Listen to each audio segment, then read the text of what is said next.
Hi! This vlog is all about our trip to Baganga with my cousin's family. It's actually my cousin's 24th birthday late celebration. And I've never been into Baganga before. That's why this trip excites me. So walay paglangay-langay, sabayin na dayon ni. Exactly 2 a.m. nagikan nami ug mao ni among mga porma sa sulod sa van. Sa tanang gusto mag-rent og van, pwede kaayo mo magpa-book kay Ken. Grabe ka smooth mo drive ug nindot ilang van.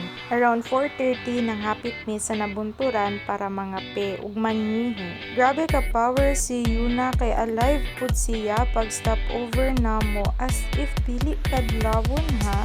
Then paglakaw namo tuod-tuod lang nakatulog si Yuna. May resad para maka-recharge pa. Around 6:30 naabot na dayon mi diri sa Aliwagwag Falls. Grabe gyud ka-amazing sa ilahang falls. Ug ana sila napagdaw mas ikakusog sa tubig ana. To the point na wala kaayo makita ng mga bato. Wala gyud din taw na magisayang ang mga oras nga maka-take og pictures diri Naay bayad 50 pesos if gusto ninyo sa kanang bridge mo magpa-picture pero wala na mi nag-avail ana. Second stop sa Poo Sand Bar. Diri na mo napalit ang slippers ni Yuna nga nanibago gyud in tawon siya kay di jud siya ganahan og ingon ana na style. Diri sad sila namalit og mga accessories. In fairness, tagan sila baligya. Kay sa sakyanan naman may nag-ilis mao hala to sa amin dito sa kang cellphone. Syempre di sad lahi og outfit si Lola no. And that's Bless and Rina, so cutie. Of course, the birthday celebrant so sexy. Obviously, it's not the sandbar yet, but amazed kayo ko sa ilang sun diri ate. Grabe good siya ka-primo. Amazing ko ang ilang dagat kay limpyo siya. As planned, dapat dito kami sa sandbar mag-breakfast. Pero, aside sa 75 pesos each, padulong sa sandbar, napadi ay sila 100 pesos each na environmental fee, which is wala mi nag-expect. Okay lang unta if magdugay mi sa place, pero igor agad mi mag-breakfast mang wala na mo gi-grab. Along the way, nakakita mi og hot spring maong naka-decide mi na dirian na lang mi mag-stop over para sa muang breakfast. Nagbaon na gyud mi maong gipanggawas na namong amo ang mga dala. Ug mao ni siya sa sulod, dili pa kayo siya ingon ana ka-develop pero amazing lang gihapon for the 25 pesos each nga entrance fee. Sa mga not into cold water, nindot ning hot spring sa inyo ha guys. And just so you know, first time pa din ako maka-experience aning hot spring. Kaya wa man dyan ingon ani sa Davao City. Uy, nag-aswaso gyud in town siya pero dili mo jud kay siya makita sa kuang video. Uy, look, was very excited. Hi Rex! O since first time man mo diri mong hala, pwede ba dahil nga dili mi magsigit picture, di ba Mike? Ug sa walay paglangan-langan na ngaon na dayon mi, uy, ang sa pamay dugayan. Syempre kay egg is life man ta, hala, mangaon tag itlog.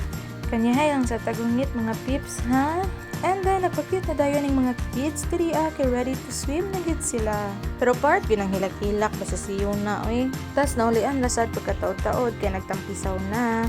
Pati si GR nagtampisaw na sad, pero katong gibasa na niya yahang rawas, di daw magwanta ang kainit uy. And then nagpicture na sad ni. Tapos gitawag siya nako sa timiding para makapicture ni. Pak, sino kayo dyan? Ana sila good for the tuhod po daw ni mong pati si Lula nagtampisaw sad. Ug huy, nga nangigits ang bata. Ug nagkasinabot ragid in tawon silang tuloy. Ug katong galalayan si Yuna og pahumot tibok lawas di gyud daw niya kaya ang kainit uy. Maong nihawas na lang in tawon siya og gihubo pagid ang tsinelas ug nagkiay-kiay. Maong gikuha na lang dayon ako siya kay manglakaw na pud mi para sa mo ang next destination. Along the way nakita na mo ang San Victor Island. Then, naabot na dayon mi sa Resort Cartagena. Ug diriya na lang sad mi mag-lunch. Ug by the way lang, entrance diriya is 50 pesos each. Come on, I'll give you a tour. Grabe ka spacious ang place. Ug napoy mga spots na good for picture taking view. As you can see, dako pud kaayo ang lake. Tapos grabe cute ka tinaw ang tubig, walay char. Giset up na dayon ni Mimi ang tripod kay mag-picture na pud mi. Ug i-career na gyud namo nimong pagka-vlogger diriya side, no? With all the videos amo ang paglakaw-lakaw. And as a very clumsy person, mga tumba gyud dira ang lapita. Oy, kay wala may tan-away, next na magbabay-babay. Isuda gyud aning mahadlok mainitan. Oy, kay hala with all the tabon gyud dira ang side ay naabot sila yung mga for rent na salbabida, mao hala nag-enjoy gyud in town ang mga kuya. Dirian na side is gidesign para mag-ambak-ambak. Aside sa mga tables and cottages, napod sila yung room accommodation diri Ug huyan na kasi nabot yun itaon ng tulog pusing-pusing diraan na site, no? Human nagkanyahay na dayon with pusing-pusing. Human gi-enjoy na dayon og ligo-ligo hantod sa naapot sila sa floating bamboo. Saya nga wala na taga-adjust sa akong camera. Lovers patats. Ano naman yan? Ang sweet naman. At may pa-wave pa ha. Sana all naman jud ta ani.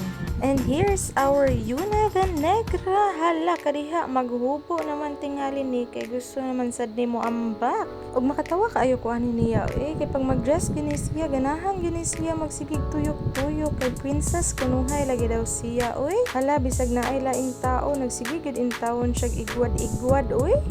Hala kadiha nagsayaw-sayaw naman igtaman. Palihog daw ko sa mama aning negraha pi hala oy murag sweeto man kayo siya aning dalana diri oy og mao na dayon to mga alas 2 na ngadto na dayon mi sa resort kung asa may mag-overnight.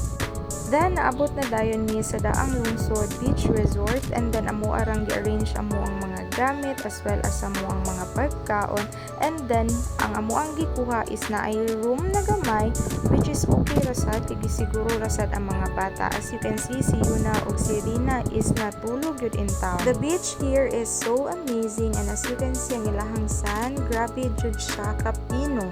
Tada! That's how Yuna looks like sa iyahang swimwear and another bihis na sadko. And all the beach huts. Machi yarn. Ka-cute sa mga waves, uy.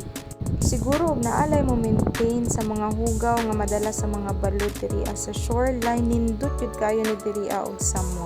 But overall, I like it here. Lami kay lahang dagat, dili kayo siya ingon ana kakusog og balod and safe siya sa mga bata. And the view is super. Look at the water, it's so clear. Nag-enjoy sad kaayo si Yuna bisag naa pa lang siya sa sand kay nagpicture-picture pag in tawon migtaman ana. Pagkataod-taod wa na gyud nagpaawat si Yuna og sige nagpanudlo kay gusto na gyud kaayo siya maligo og hala mamira naman in tawon ni og hala magambak-ambak naman. Amot ni mo Yuna, grabe naman jud nimong cute ah. After na mo nagpicture-picture nakapag-decide mi na ibalik sa namong among mga gamit sa may mutugsaw sa tubig. And just that quick, gabi na dayon og hala nag-imot-imot si Yuna. Then nag-chill-chill na lang dayon nga ana no. Then naginahina na dayon og taod og tent. Then nasa tent ni Yuna amua. Then nagilis na dayon mi og pangtulog kay ready to sleep na ni Yuna. At may pakisinday. Almost 6 na mata na dayon ko. O grabe kanindot sa sunrise diri ano side. Uy, murag ka nang sa painting ba? Awa para good ninyo na kalami sa buntag ug ingon ani mo ang sunrise na makita. Tapos cutie kayo ning gabay nga crabs diri ano side. Uy, di pa jud mo liko kay kabalo nga naami. The sea is calling mo ang nag-ilis na sad ko and then nag-sets ako ang face, nag-mouthwash, nag-sunscreen, nag-lipstick and everything in between para pack inig picture. Tulog pa sila mo ang kami lang sa ni Mimi ang nagsigig picture. Grabe kalami sa vibes sa buntag diri uy, lakas makarelax.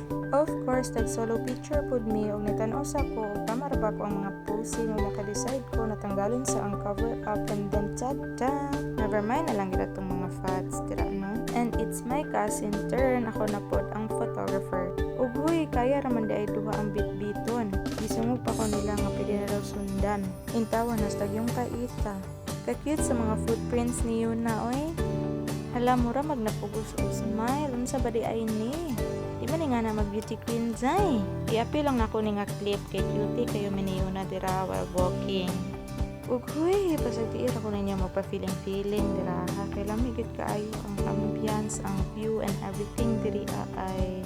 Hapit na may manguliani og mao nang outfit ni Yuna. I told you pag nakadress na siya magsige na siya kuyo kay princess kunuhay siya. Mga 1:30 nagika na dayon mi para pauli og Davao. Nag-stop over mi diri sa ilahang boulevard. Nagpa-picture mi diri og ang uban kay nangihi. Mga 5 naabot mi sa nabunturan og nag-stop over mi kay para mangihi. Tas mga 6 PM naabot mi sa Carmen kay mga on mi og balot. Aside sa balot, nasad sila yung mga pampasalubong na available diri. O pak, gimodel naman. O tara mga onata. Of course, it is best paired with Coke.